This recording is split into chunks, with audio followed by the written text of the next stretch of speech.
Hello everyone and welcome back to WWE Universe. My name is GH and you are watching Monday Night Raw, where we are ready to kick things off following Survivor Series, following one whole year. It's time to look towards the future. It's time to look towards TLC. But I hear first of all, we've got an important announcement to be made. So let's find out what there is to say about that when they're ready. Come on out. You can do it. Well, here come the United Kingdom, and something tells me this can't be good. Mostly because it never is when it comes to these guys. I've got to say I'm quite interested to see that Drew McIntyre has decided to come out with Sheamus to kick off the show. We know what happened at the end of Survivor Series. You know, you can't deny what you saw. Sheamus struck him down. Looks like Sheamus is gonna speak. I told you. I told each and every one of you, nobody can stop the United Kingdom. Sometimes certain members let that get to their heads and steal the spotlight. But rest assured, they get put in their place real fast. I forgot that the story designer in this game will just randomly play music every now and then. I do apologize. As it stands, we are the most successful, dominant stars in the WWE. But I'm wondering, what's left for me? I'm the greatest world heavyweight champion. So, after months of working my ass off to be able to say that, I have an announcement. At TLC next month, I won't be defending my title.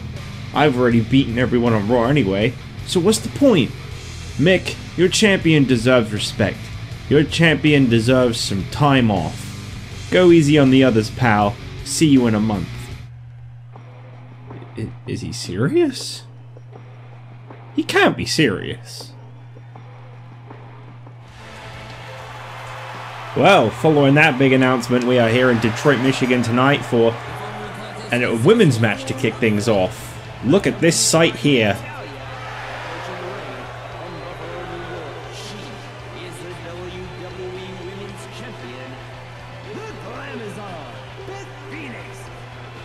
It has come to our attention, we have been informed by Mick Foley, that as of tonight, this is a monumental announcement.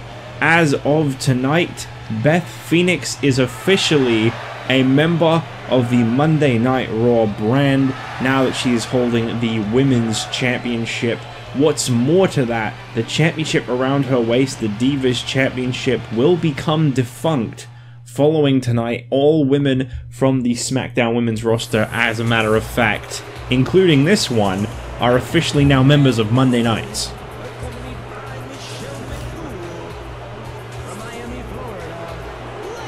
The women's division here on Raw literally just doubled. Well, less than doubled. Almost doubled, actually. Not literally at all. I don't know why I said that. But it's just increased. Originally, this brand, I believe, featured 7 women. That was Karma, Tiny Shiny, Nikki Bella, Alicia Fox, Michelle McCool, Trish Stratus. They might have only had 6, actually, not 7, because I can't think of anyone else. I mean, there's probably someone crying in the corner right now, but I just can't think of anyone else. But we are now able to say that here tonight on the first Raw following Survivor Series, Beth Phoenix, Natalya, Layla, Eve, Kelly, Maurice. Don't know if I'm missing anyone else. I feel like there was 7 on one and 6 on the other, so I'm definitely missing someone. They are all officially moved here to Monday Night Raw. Brie Bella will of course continue to manage Justin Gabriel over on SmackDown, but here on Raw is where she will be a competitor. All women from all brands merging into this one brand now. Every single women's competitor here on Monday nights. Every week you can look forward to seeing them. In exchange, there will be a few people moving from Monday nights to Friday nights, but we'll be finding out about that in the near future. We do not know who that is just yet. But obviously Raw now has a roster of what, almost 40 stars, whilst SmackDown just over 20, I think 23 is how many male competitors there were on each brand. which would mean that, yeah, it was Raw that had 7. I don't honestly know. Either way, you can look forward to a women's division increased of it's now 13 women, so that should really help diversify some of the matches for the women. They do admittedly only get this one spotlight on Raw now, but I think this will really help diversify the matches a lot. I mean, you know, just because they're on Raw, it doesn't mean we can't get 2 women's matches on Raw. It's just obviously they've only got 1 championship to compete for, so the odds of it only being 1 are quite high. But you will definitely get 1 a week. Definitely. Hey, I'm the one that's supposed to sweep Layla off her feet.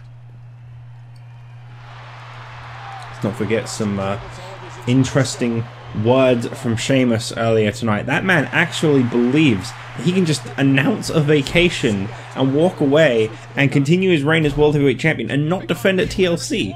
I'm sure McFoley's going to have something to say about that later on tonight.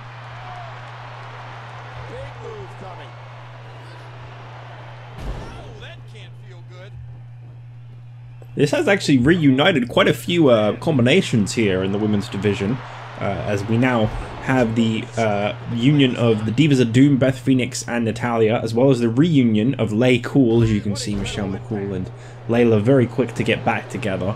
And of course the Bella twins, Nikki Bella and Brie Bella, are able to once again bridge the gap that was between them by being on separate brands and reunite. But the thing is, whilst that is 6 women that are all aligned with each other, there's another 7 that aren't. If you haven't been watching SmackDown, you want to keep an eye on Eve, who's trying to pick up some momentum at the moment. And of course, let's not forget about Maurice, who is one of the most slimiest, slipperiest, cheating-iest women you will ever see in a ring. Still to come, later on tonight, we've been told there is going to be a World Tag Team Championship Contenders match. However, it is going to be contested rather differently. We're going to be having a Battle Royal tonight featuring 1 representative from each tag team, and the winning individual earns a tag team title shot for their team, and they will get to face the United Kingdom Wade Barrett and William Regal next week for the World Tag Team Championships. It should be very interesting to see who it is that's going to contend. Of course, you can expect 1/2 of Demolition, you can expect 1/2 of Team DZ, you can expect 1/2 of the Disciples of Darkness.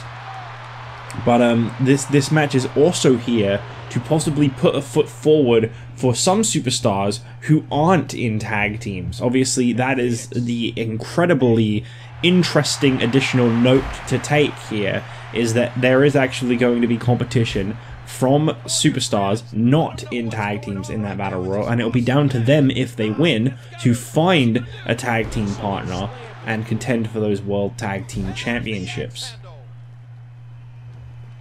Big elbow drop to the back of the head of Layla, as Beth Phoenix has been very strong and in control. Of course, you can expect Karma at some point to set her sights on Phoenix, set her sights on getting back the Women's Championship.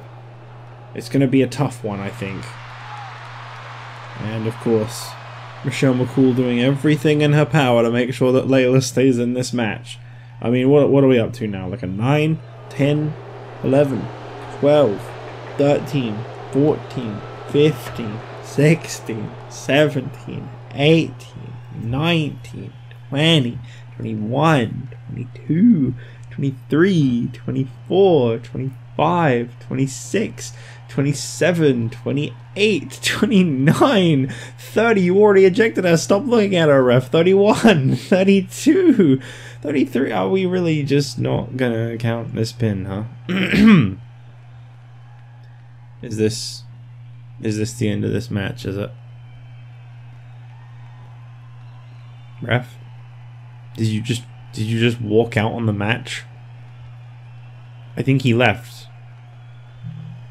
I think he has a thing for Michelle McCool, and he told her to get out of the ring and then chased after her. Unbelievable. Well, I mean, I think it's safe to say Beth Phoenix won this match. Oof. WWE 12, man. What a game.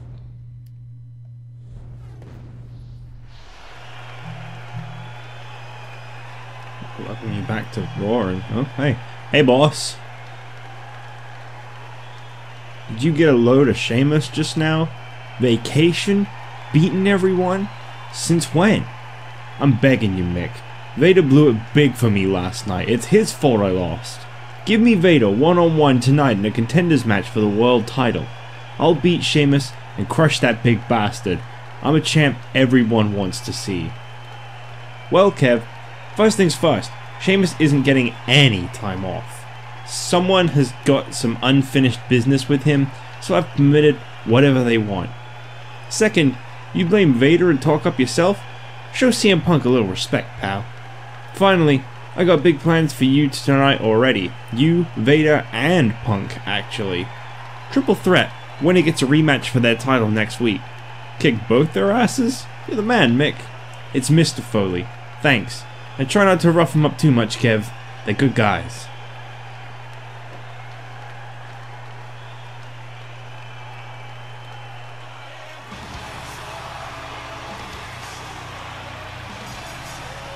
The following contest is a six-man over-the-top rope battle royal. Introduce it first.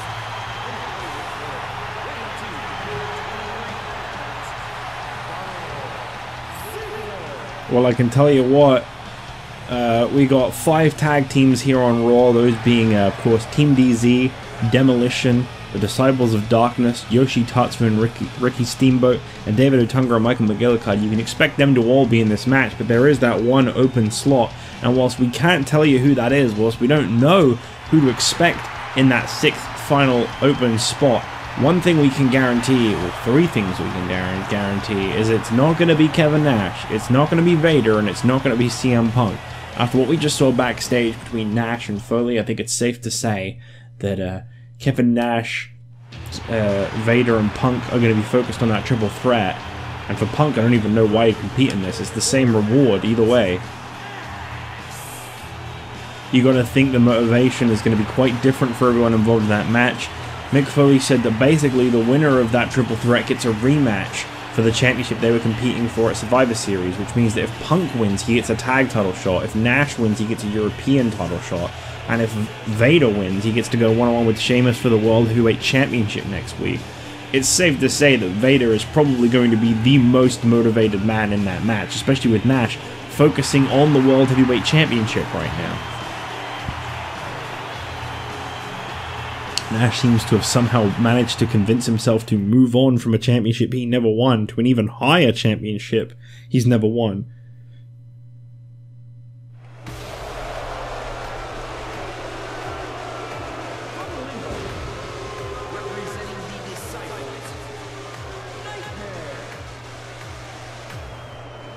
Just quickly. That's not a bad volume. I can live with that. I heard that the custom themes, they can have like volume problems. That's alright. I put it on the PS3 so I don't have to edit it anymore. And I actually get to see him make his entrance properly for once. For a moment his theme kicked in and I was like, who the fuck is that? Because I never actually hear it. I just edit it into the video. So that was like really strange for me. I'm actually bothered to give him a little bit more of an entrance too. I don't know if you can tell. I really just tried to step up the game with him, you know. The whole point of Nemesis was I was going to introduce him as a rookie and he was going to, like, slowly develop with each game.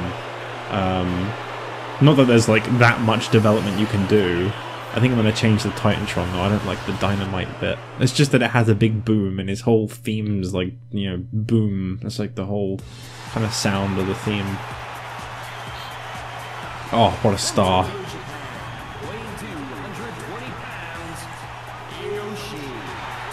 Where is Yoshi was trending worldwide on Twitter last week on Monday Night Raw, and it was because of that trend that we were able to capitalize and accept you guys have been in high demand for Yoshi Tatsu, and I think that's why Mick Foley made this match. He wanted to just hand Yoshi Tatsu a tag team title opportunity out of your love and support, but of course, it's not that simple in the wrestling world. You can't just hand out title shots, especially when they haven't been on the show, so he's got to go through quite a lot of an obstacle, but Where is Yoshi was trending worldwide Monday night last week.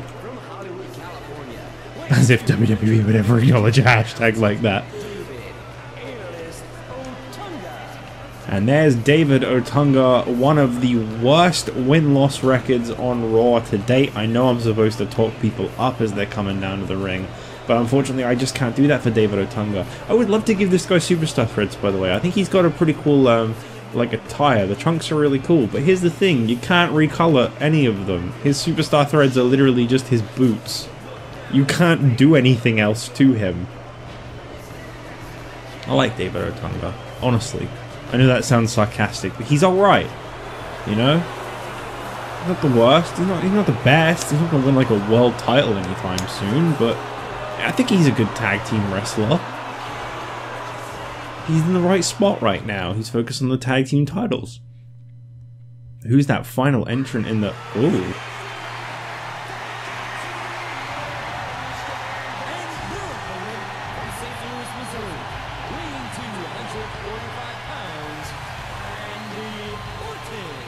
Is an absolutely massive name to put his name into the hat. What on earth compelled Randy Orton to compete in this Battle Royal and pursue the tag team titles? I'm not sure. I know that he's had his issues with the United Kingdom. He was pursuing the European Championship for a little while, but it kept being out of his grasp. Is this perhaps... Is Orton hungry for gold, or does he just want vengeance on the United Kingdom? He's never really had that much of an opportunity at getting at them. A little bit of a chip on his shoulder as well is going to be the success they had over a faction of his, the Legacy. You know that's going to bother Randy Orton. The man's got ego.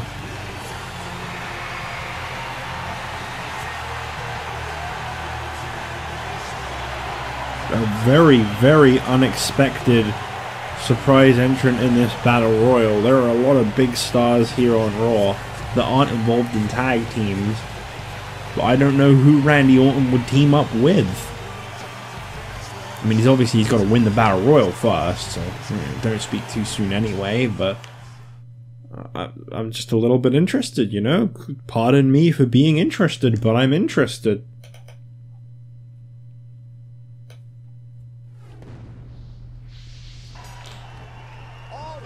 Six-man over-the-top Battle Royal. Winner gets a World Tag Team title opportunity for their team. If David Otunga wins, it's him and McGillicuddy up against Barrett and Regal next week. Nemesis wins, him and Jetstar. Yoshi Tatsu wins, him and Steamboat. Ziggler wins, him and Daniel Bryan. And Axe wins, him and Smash. But Randy Orton is a mystery in this match. Not aligned with anyone, Cody Rhodes and Ted DiBiase, his former Legacy teammates, both... Oh, whoa, whoa. Dolph Ziggler fading out of reality for that elimination. You just can't believe what happened to him. His entire essence was fading away. Nemesis tries to eliminate Yoshi Tatsu. He's thrown him over the top rope, but he's got him on that bottom rope, and that would count as elimination, and Nemesis would definitely go down as a very hated individual were he to eliminate the very man that was trending worldwide last week. On Monday Night Raw. That's right, we care about Twitter now. It's 2010. Just you wait and see what we got in store for you in 2011, guys. Oh. We're only a month away. It's November 22nd. We've got 2 more episodes of Raw, and 2 more episodes of ECW, and 1 more episode of SmackDown. The very next SmackDown after this week's SmackDown will be the very first episode in December. We're in the final month of the year. Wow, look at that. We made it through 2010. We only skipped about 4 weeks, because that's how many weeks we're going to skip every year. There are 4 weeks in each calendar year where we get an off period here in the WWE. We like to take care of our superstars. We give them a little bit of vacation here and there, but they all get it unanimously. We just cancel the whole show rather than giving them the week off. Then they can work extra hard those other 48 weeks in the year. And of course, if you don't know why I'm saying that, it's because every single Universe Mode in-game calendar to date, to my knowledge, does every month in 4-week increments. Literally 28 days a month, every month in the game calendars. I mean, they might have changed it now, but at least that's what it is in this game. I haven't actually looked at Universe in 2K20 to my knowledge. I know we played around with it in a stream once, but I don't think we ever actually got it started. So I've not really looked into it in the newer games, but to my knowledge, I can't remember 2K19 either for the TNA universe, in case you try to bring that up in an argument against what I just said. I don't actually remember what the calendar was like now. I think, yeah, it also had off weeks, if I'm not mistaken. I'm pretty sure I did remember skipping weeks in TNA as well. So I think they still do it. But yeah, as you know, there are actually occasionally months where there are damn near 5 weeks, except for February.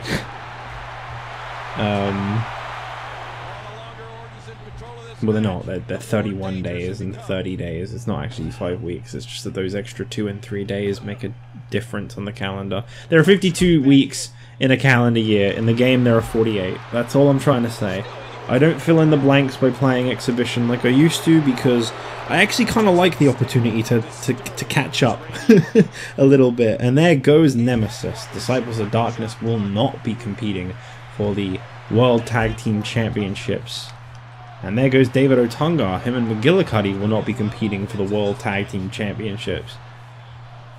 So it will be Yoshi, Tatsu, and Ricky Steamboat, Randy Orton and a mystery partner, or Axe and Smash competing against William Regal and Wade Barrett next week for the World Tag Team titles. Axe's tag team partner Smash has been really in the spotlight lately for the European Championship, and that is not going to go over well with the fans, Randy. That was a bad move.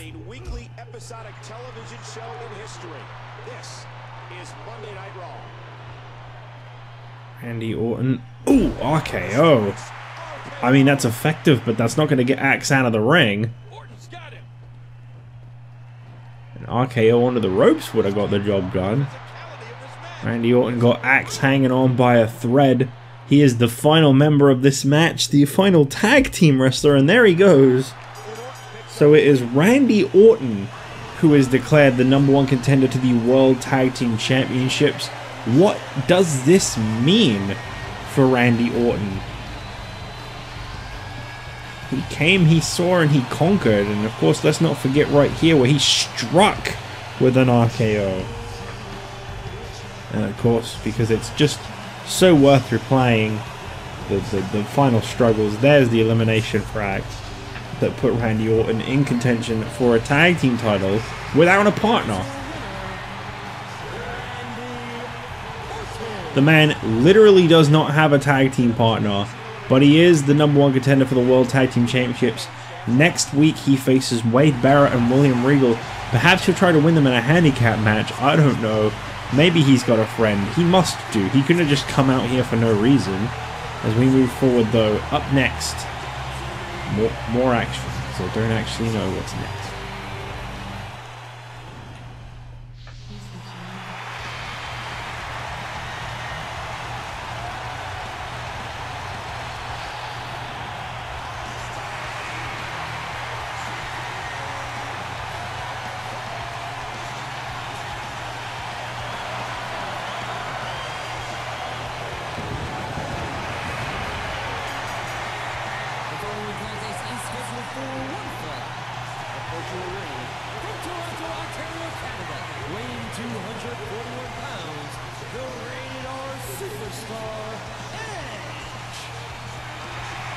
Edge makes his way to the ring here tonight.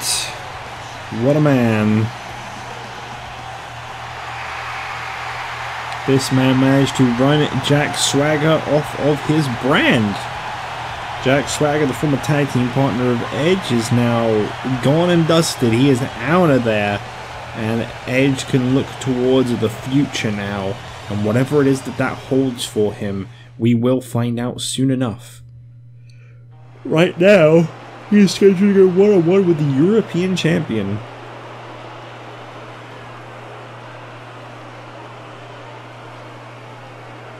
What a match this is going to be.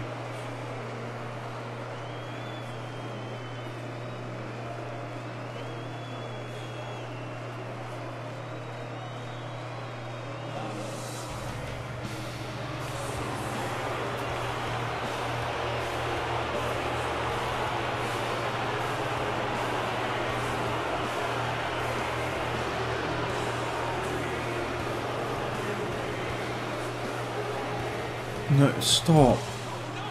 What is this all about? Why are you doing this?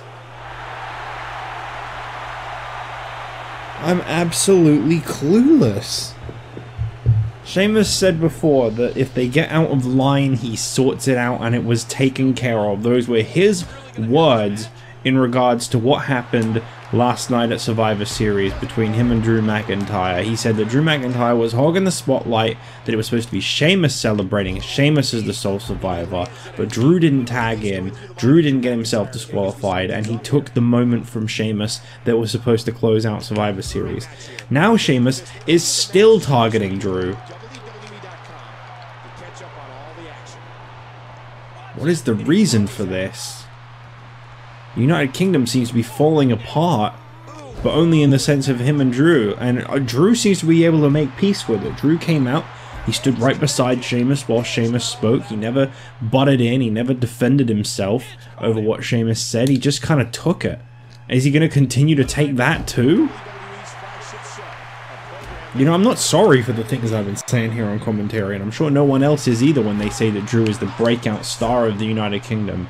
I absolutely think that Drew McIntyre is one day going to be world champion. I absolutely think Drew is the star of the United Kingdom. I'm sorry, Sheamus, if that affects you in any way, but I'm also not sorry because I mean it.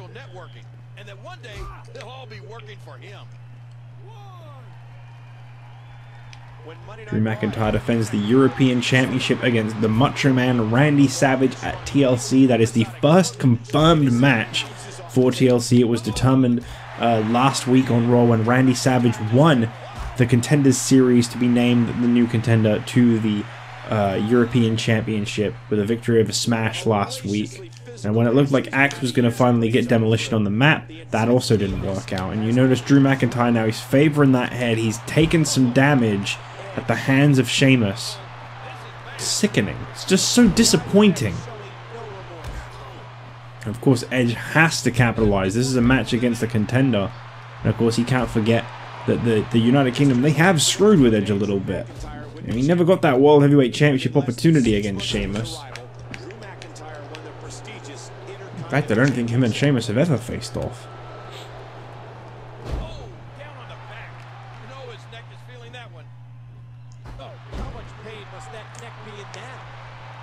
Edge looking to finish this one up quick.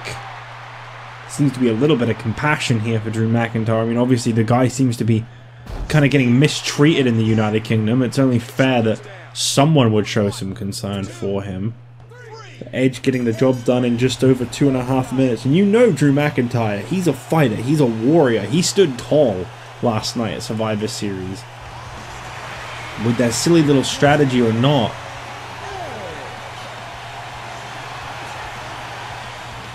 Edge is victorious, checking on Drew McIntyre here. And, whoa, okay. Was this a setup the whole time? I mean, you can fake punches. Maybe Sheamus never really hit Drew. What is going on with the United Kingdom? Well, it doesn't matter. Either way, we're going to watch that triple threat up next. Vader, Kevin Nash, and CM Punk. The winner gets a title match next week. Nash wins. He faces that man, Drew McIntyre, next week for the European Championship. Vader wins, Sheamus for the World Heavyweight title, and if Punk wins, I mean, I guess that means him and Randy must team up by default, surely. They're both contenders for the tag titles next week. It's a match made in heaven, I guess. Whoa. You actually have the nerve to think you can just walk out and not defend your title? You never beat me, Sheamus, and I'm long overdue my shot. Who the hell are you? Win a match before you start talking about my title, fella. Now get out of my face before I seriously hurt you. Not like Edge to walk. Oh, okay. I was say it's not like Edge to walk away. I'm careful with the title, guys. Sheamus absolutely laying into Edge. Well, thankfully we got security out back to try and stop this. That's a relief. Wait, hold up. Oh, okay, I guess we're doing this. Never mind. Well, I mean, Mick Foley did say that some unfinished business, you know, someone requested that they take care of Sheamus. I guess this must be the guy. You know, you think back to a few months ago now, before well, probably about a month ago actually, when Jack Swagger attacked Edge backstage and cost him that match. Edge never actually got to go one-on-one with Sheamus for the World Heavyweight Championship. So obviously this must be the unfinished business that we've heard of. You can almost sense the rage building the longer this brawl goes on. Be very interested to see what happens backstage between these two. Edge maybe biting off more than he could chew here. Sheamus is a real serious competitor. It's not the kind of guy you want to be going toe-to-toe with, to be honest, unless you're completely confident you feel you can take him. But I mean, Edge never really did get to prove himself.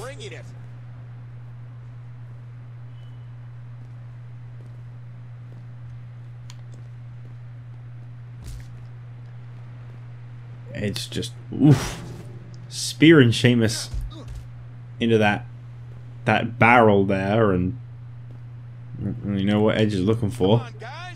There's clearly nothing out here.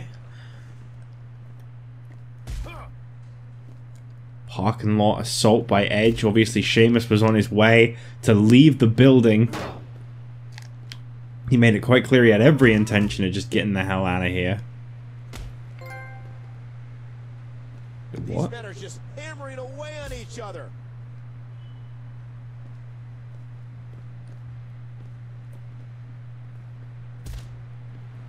And Sheamus kind of getting manhandled by Edge right now.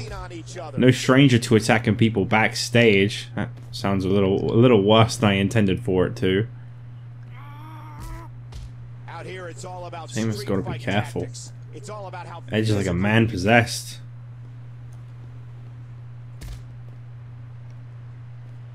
Oh, strike to the midsection and Edge. Big running. Oh my god, did you see the way his head bounced off that barrel? Jeez, Edge. Wow. Well, this man had some interesting choice words for his Survivor Series partners.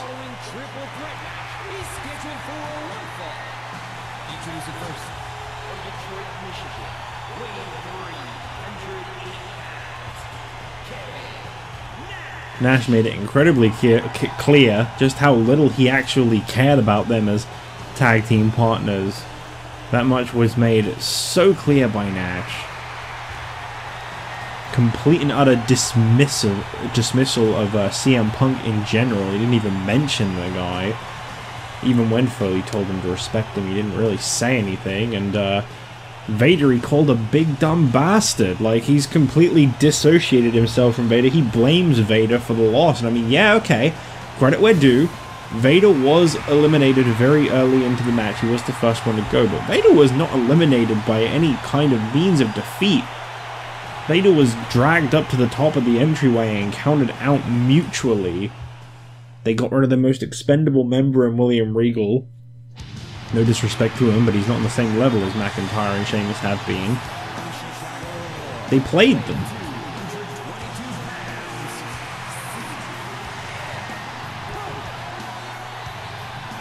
CM Punk coming into this triple threat match, looking to become contender of the World Tag Team Championship. I would be very interested to look in the mindset of CM Punk, knowing that Randy Orton would basically be guaranteed his partner next week. I mean, McFoley's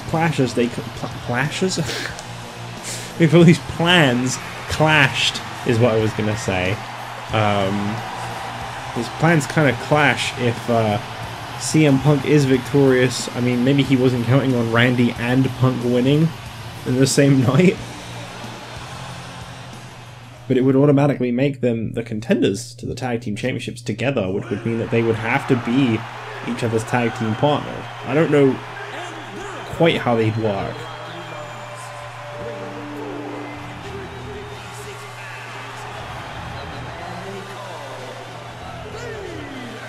It's no secret to anyone there is some history between Randy Orton and CM Punk, but that is that of a very fierce rivalry. They were definitely each other's greatest rivals, I would go as far as to say. The top stars of SmackDown this time last year. Very, very curious to see what they would be like as a team. So in a way, I'd love to see Punk win. But one thing you got to keep in mind is who he's up against. When he was associated with them, when they were his allies, that was one thing. You know, CM Punk teaming up with Kevin Nash and Vader, sure, whatever, they're friends. You know, that works. He can team with two big guys. You put him in the ring up against those two big guys, Punk almost seems like he's guaranteed to be the guy to take the pin.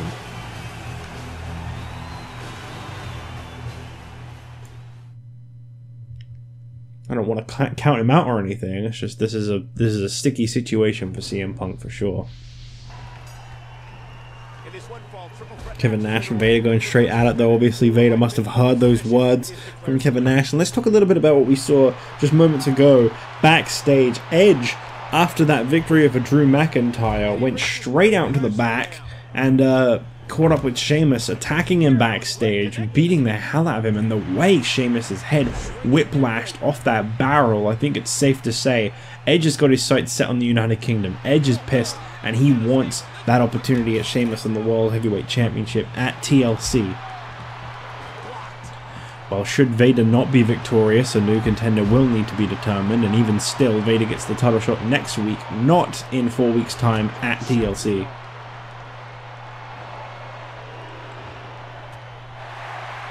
Macho Man Randy Savage, of course, will be in action for those curious in his road to TLC. He'll be in action next week here on Raw.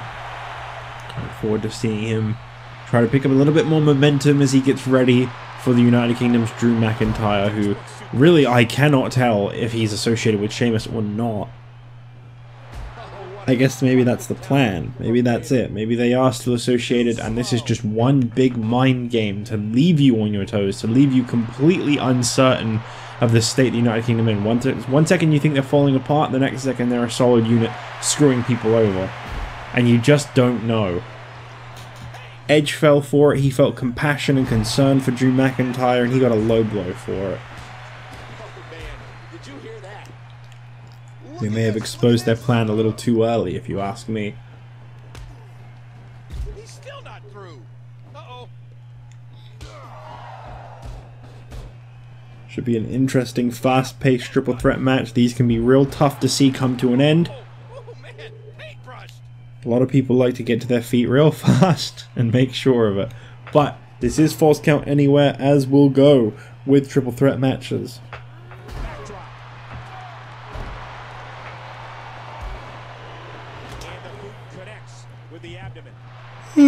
I've got all the yawns coming in now.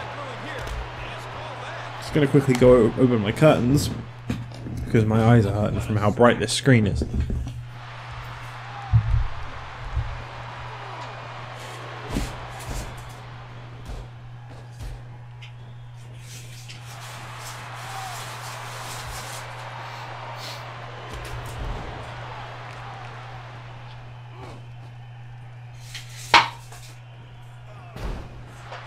You may be asking yourself,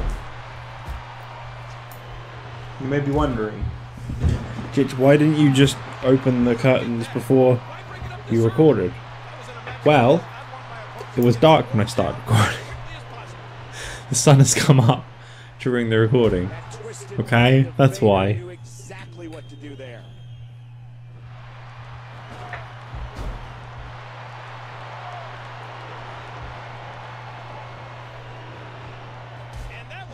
I don't really know what to say with triple threat matches, you know. There's a lot of tension between these three, I'd imagine. Obviously, they all got kind of screwed last night at Survivor Series, and now they get to take those frustrations out. It's just that they're taking them out on each other rather than the people that screwed them. And they need to keep that in mind too. Maybe don't go too hard on their allies. They're all together in this war against the United Kingdom, after all. More than you could possibly imagine. That's how you know they're painful. Has Jerry Lawler had a match against Vader? Probably. Let's Google it. Ugh. I never really know what to do when I'm not playing, so I just kind of screw around with Google and stuff. It's harder to get invested when you're not actually, like, involved. Let's see, Jerry Lawler No, not lawyer. Lawler. Stop auto-correcting me. Versus Vader. Has that ever happened? Intercepted. Jerry Lawler comments on Big Van Vader passing away. Jerry the King Lawler versus Mark Henry. Jerry Lawler tells a stinky story about that. Stinky story? Alright, hang on. We're listening to a stinky story about Vader. Come on, turn up. But Vader has been famous, notorious in the business for, I mean, when Vader wrestles, he sweats a lot, right? And, okay, there you go. And Vader has this outfit that's part leather and part spandex or whatever, but you know that mask is like leather. And when it gets soaking wet, and when his outfits get soaking wet, Vader was famous for just, as soon as he got through with his match, I mean, you know, he would go to the back, he would shower and everything, but he would just throw his tights in his bag, zip them up, zip the bag up, and go on to the next town and he was notorious for not opening that bag. Okie dokie, so he wears stinky clothes. We got it now. We now know that Vader is a very stinky man. How can he use that to his advantage, I wonder? It doesn't seem like they ever had a match.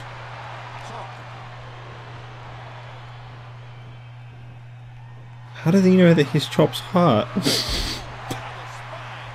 Why am I reading into this so much? Like, said one thing about Vader's move hurting, and I was like, well, I gotta research it now. I gotta call his bluff. I called it. He didn't actually have a match with him. I was right to call his bluff. Lawler's a liar, everybody. What a surprise. How do I even know Vader's stinky? Maybe he's the best smelling guy on earth. I'll accept that he's stinky. I think we can all accept that he's stinky.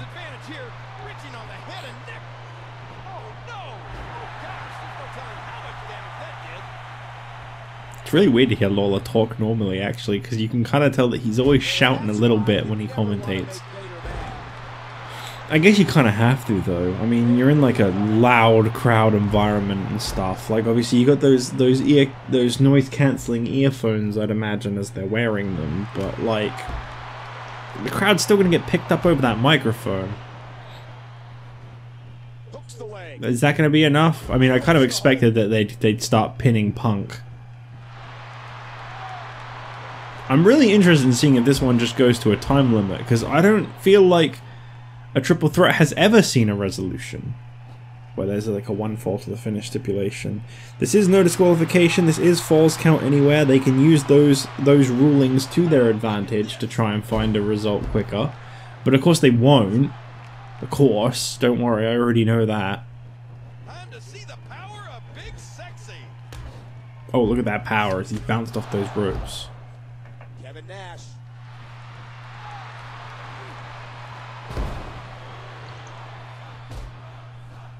That's really weird. I feel like on the SmackDown arena, the Titantron and everything are normally turned off. It's really weird to see them on Raw. Or is that just when they win matches that they're not on? I feel like there's occasions where I've spotted them not being on. Vader bomb. Boom! There goes CM Punk. He's out. Lights out. I mean, Kevin Nash, obviously, he's going to break up the pin. He wants that European title shot just as bad as Vader wants that World Heavyweight title. Oh my god. I mean, that might have happened loads of times. It's just I'm actually paying attention now. In between opening curtains and reading about Vader stinking, I haven't really been paying the most attention to this match, admittedly. I'm sure it's fine. I'm sure it's a great match, but you know me, my attention span. Oh! That seemed like it was a really important neck breaker based on the camera angle. Oh! Love me a float over neck breaker. CM Punk on the ropes. Coming off the ropes. Missing. Big dropkick to the back of Nash.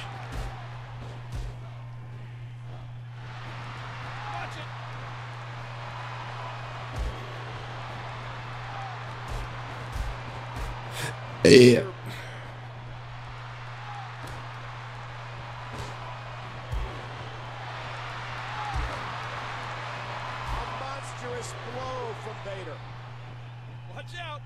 Oh my god, CM Punk, what are you on? I remember your GTS to Kane, thank you very much. It did not look that smooth.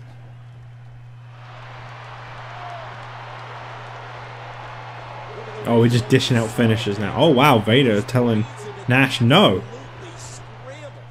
Hey, a submission's a good way to try and get a quick victory. People can tap out a lot faster than counting for 3. Vader's got the right mindset.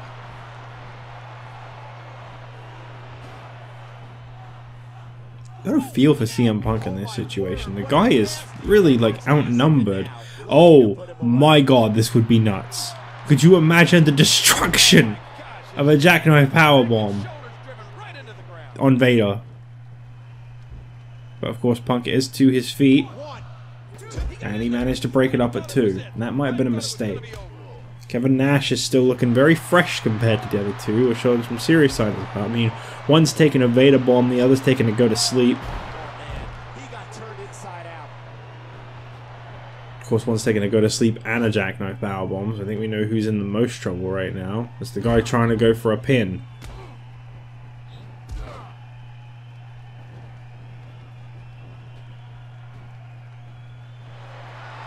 CM Punk, very wise move there, managed to catch Vader under the pin, but of course, Kevin Nash, they got to remember this is a triple threat match.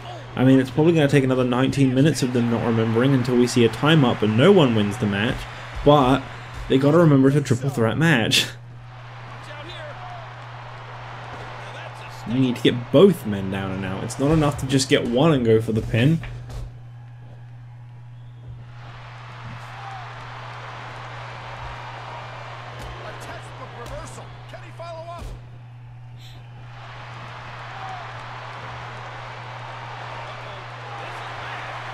Oh, he dropped him.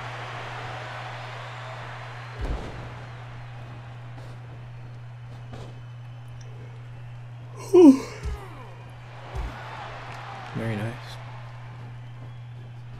So there's a save. How close was that? Oh, Vader. Big German suplex. Very quick. Very fast-paced German suplex. Holy crap, says this fan. This one fan. Kevin Nash on the top rope is something you don't see too often. He crowned them both.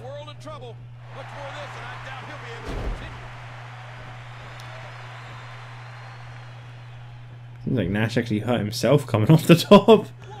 He wasn't showing any signs of hurt until he jumped off. Now focus on Vader. Nope. Okie dokie, what do I know?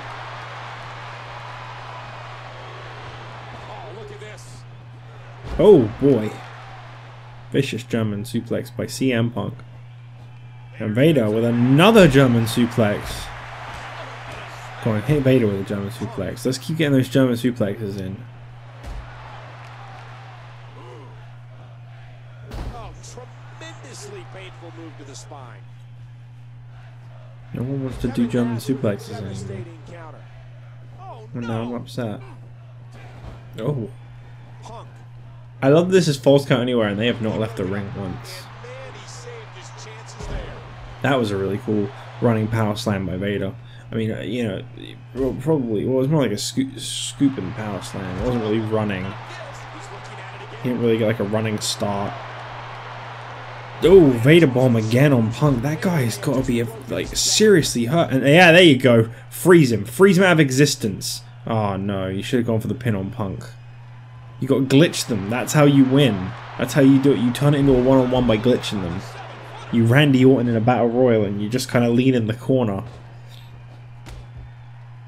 Can he score the pin? I mentioned how glad I am that we're getting towards the later half of WWE 12. This game was good.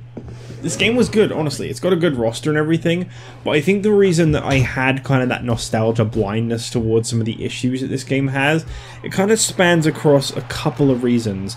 And basically, the main one or two reasons I can list off the top of my head are, number one, the game was the first one I did at the beginning of the previous universe, which was obviously just, it was a big success. So, I mean, I understand myself and why that went the way that did. But number two, the other really important thing that you got to keep in mind is I only played it from the Royal Rumble until like Survivor Series or whatever it was. I didn't even do Survivor Series. I think Hell in a Cell was the finale or something, because it would have been right before Survivor Series, because it was when 13 came out. So I ended up actually playing this game for about 8 months of the game's calendar. And as I say, it was very fresh at the time. It was like really new, whereas like I've already played this before, and like I think this one's better. I think I like this universe more than my previous one. Obviously, it has its downsides, like the fact that there are no CAWs because you can't get any.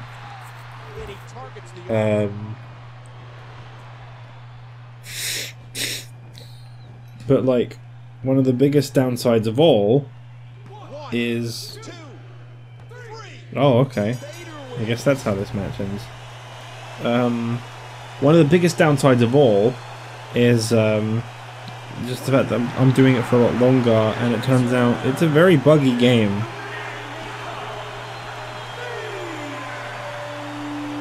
So it will be Vader up against Sheamus for the World Heavyweight Championship, and Nash devastated. But look at this, he had to give it up. He had to show that respect. He doesn't even like the guy, and Nash had to admit he was the bigger and better man here tonight. This could be a devastating force if they ever decide to become a tag team.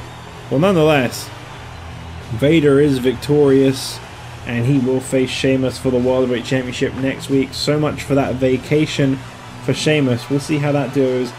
Earlier tonight we saw the guy's head bounce off of a barrel, and next week he's got to face Vader for the World Heavyweight title. I don't think things are looking too up for for Sheamus right now, but I guess we'll have to wait and see as we move forward. For now though, congratulations to Vader, and I'll see you guys on the Fallout show from Survivor Series for ECW tomorrow night.